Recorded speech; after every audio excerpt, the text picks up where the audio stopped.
ബഹ്റൈനിലെ നിഷ ക്ലബ്ബിൽ വെച്ച് രണ്ട് പ്രവാസി സ്ത്രീകൾ തമ്മിലുണ്ടായ അടിപിടിയിൽ ഒരാൾ മറ്റൊരാളുടെ ചെറുവിരൽ കടിച്ചു മുറിച്ചതായി കേസ്. രണ്ടുപേരും അറബ് രാജ്യത്ത് നിന്നുള്ളവരാണ്.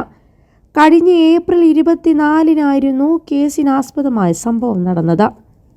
എന്നാൽ ആരോപണം നിഷേധിച്ച യുവതി ഇരുവരും തമ്മിൽ വഴക്കുണ്ടായി എന്നത് ശരിയാണെന്നും എന്നാൽ കൈവിരലിൽ കടിച്ചു മുറിച്ചിട്ടില്ലെന്നുമാണ് കോടതിയിൽ വാദിച്ചത്. എന്നാൽ ഏപ്രിൽ 24-ന് പുലർച്ചെയുണ്ടായ സംഭവത്തിൽ തെളിവുകളും ആശുപത്രി രേഖകളും ഉൾപ്പെടെ പരാതിക്കാരിയായ യുവതി കോടതിയിൽ സമർപ്പിച്ചു. അവർ സമർപ്പിച്ച ഫോറൻസിക് മെഡിക്കൽ റിപ്പോർട്ടിൽ യുവതി ചെറുവിരലിൽ കടിച്ചു മുറിച്ചത് കാരണം തനിക്ക് 2% സ്ഥിരം അംഗപരിമിതി സംഭവിച്ചതായി ചൂണ്ടിക്കാട്ടി. നിഷ ക്ലബ്ബിൽ വെച്ചുണ്ടായ ചെറിയ വാക്കുതർക്കം അടിപിടിയിലും അക്രമത്തിലും കലാശിക്കുകയായിരുന്നുവെന്നാണ് സംഭവത്തെക്കുറിച്ചുള്ള പോലീസ് റിപ്പോർട്ട്.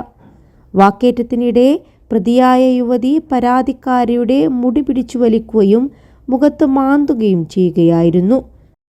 +2 ഡിഗ്രി കഴിഞ്ഞവർക്ക് വേൾഡ്സ് ഫസ്റ്റ് AR/VR ക്ലാസ് റൂമിലൂടെ സ്മാർട്ട് ഫോൺ എഞ്ചിനീയർ ആവാം. കൂടുതൽ അറിയാൻ വിളിക്കൂ ബ്രിഡ്കോ ആൻഡ് ബ്രിഡ്കോ. അവർ തിരിച്ചു മുഖത്തും മാന്തി. ഇരുവരെയും പിടിച്ചുമാറ്റാൻ സുഹൃത്തായ മറ്റൊരു യുവതി ശ്രമിച്ചെങ്കിലും നടന്നില്ല. തുടർന്നുണ്ടായ പിടിവലിക്കിടെ പെട്ടെന്ന് കയ്യിൽ പിടിച്ച് വിരൽ കടിച്ചു മുറിച്ച് തുപ്പുകയായിരുന്നു. വിഭ്രാന്തി ബാധിച്ച വ്യക്തിയെപ്പോലെയായിരുന്നു ആ സമയത്ത് യുവതി പെരുമാറിയത്.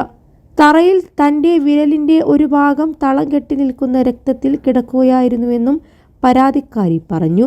സംഭവസ്ഥലത്ത് നിന്ന് രക്ഷപ്പെടാൻ 28-കാരി ശ്രമിച്ചെങ്കിലും താൻ നിലവിളിച്ച് ആളെ കൂട്ടുകയും പോലീസിൽ വിവരം അറിയിക്കുകയുമായിരുന്നുവെന്നും യുവതി പറഞ്ഞു. ഉടൻ തന്നെ വിരലിൻ്റെ കഷ്ണവുമായി ആശുപത്രിയിലെത്തുകയും അത് തുന്നിച്ചേർക്കുകയുമായിരുന്നു. ഇതിന് തെളിവായി ആശുപത്രി ചികിത്സയുടെ രേഖകളും അവർ കോടതിയിൽ ഹാജരാക്കി. കോടതി വിസ്തരിച്ച ഹോട്ടൽ മാനേജറും ഇരുവരും തമ്മിൽ അടിപിടിയും ബഹളവും ഉണ്ടായ കാര്യം അറിയിച്ചു. അറബ് യുവതികളിൽ ഒരാൾ മുറിഞ്ഞ വിരലിൻ്റെ കഷ്ണവുമായി റിസപ്ഷൻ ഏരിയയിൽ നിൽക്കുന്നുണ്ടായിരുന്നു. പ്രതിയായ യുവതി ഹോട്ടലിൽ സ്ഥിരം വരുന്നയാളാണെന്നും ഇതിനു മുൻപ് മറ്റൊരാളുടെ ചെവി കടിച്ചു മുറിച്ച സംഭവം ഉണ്ടായിട്ടുണ്ടെന്നും മാനേജർ മൊഴി നൽകി. സംഭവത്തിൻ്റെ വീഡിയോ ക്ലിപ്പും മാനേജർ കോടതിക്ക് കൈമാറി. സംഭവ സമയത്ത് യുവതികൾ ഹോട്ടലിൻ്റെ റെസ്റ്റ് റൂമിലേക്ക് പ്രവേശിക്കുന്നതിൻ്റെ സുരക്ഷാ ക്യാമറയിൽ പതിഞ്ഞ ദൃശ്യങ്ങളും തെളിവായി കോടതിയിൽ നൽകി. ഇവരെക്കുറിച്ചുള്ള ക്രിമിനൽ റെക്കോർഡുകൾ പരിശോധിച്ചതിൽ നിന്ന് നേരത്തെ മറ്റൊരാളെ കടിച്ചതായി യുവതിക്കെതിരെ പരാതിയുണ്ടായിരുന്നതായും വ്യക്തമായി. കേസിൽ കോടതി വാദം കേൾക്കുന്നത് തുടരും. കുറ്റം തെളിയിക്കപ്പെടുന്ന പക്ഷം വൻതുക പിഴയും തടവു ശിക്ഷയായി ലഭിക്കുമെന്ന് അധികൃതർ അറിയിച്ചു. 21 ലക്ഷത്തോളം സന്തുഷ്ടരായ ഉപഭോക്താക്കളും 2 ലക്ഷത്തോളം തിമിര ശസ്ത്രക്രിയകളും പൂർത്തിയാക്കിയ മലബാറിലെ ഏക കണ്ണാശുപത്രി അൽ സലാമ ഹൈ ഹോസ്പിറ്റൽ റോഡ്, പെരിന്തൽമണ്ണ.